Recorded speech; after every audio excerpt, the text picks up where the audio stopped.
அதானி குழுமத்திற்கும் தமிழக அரசுக்கும் இடையே கடந்த 3 ஆண்டுகளில் எந்தவிதமான ஒப்பந்தங்களும் செய்து கொள்ளப்படவில்லை என்று அமைச்சர் செந்தில் பாலாஜி தெளிவுபடுத்தியுள்ளார். கரூர் மாநகராட்சிக்கு உட்பட்ட காமராஜ் தினசரி காய்கறி சந்தையில் 6,75,00,000 ரூபாய் மதிப்பீட்டில் நடைபெற்று வரும் கட்டுமான பணிகளை பார்வையிட்ட பின்னர் செய்தியாளர்களிடம் பேசிய செந்தில் பாலாஜி, 50 ஆண்டுகள் பழமையான இந்த சந்தை வளாக பணிகள் டிசம்பர் மாதத்தில் முடிவடைந்து ஜனவரியில் பயன்பாட்டிற்கு வரும் என்று தெரிவித்தார்.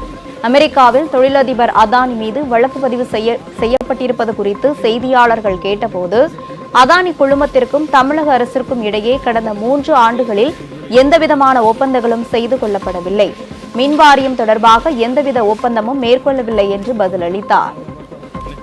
தமிழ்நாடு மின்சார வாரியத்தை பொறுத்தவரை அதானி நிறுவனத்தோடு எந்தவிதமான வணிக ரீதியிலான தொடர்புகளும் கடந்த 3 ஆண்டுகளாக இல்லை. அதை முதல்ல தெளிவுபடுத்திடுறேன். குறிப்பாக solar energy corporation of India limited, இது மத்திய அரசினுடைய நிறுவனம்.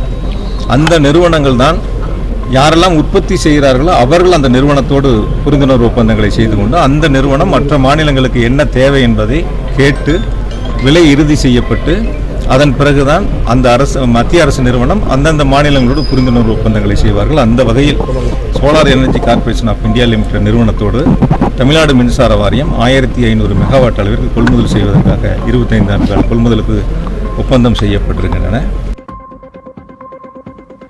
சில சமூக வலைதள ஊடகங்கள் மற்றும் செய்தி நிறுவனங்கள் இது தொடர்பாக தவறான கருத்துக்களை பதிவிட்டு வருவதற்கு மறுப்பு தெரிவித்த அவர், இது தொடர்பாக தன்னிடமோ அதிகாரிகளிடமோ கேட்டு தெரிந்து கொண்டு செய்தி வெளியிட வேண்டும் என்றார்.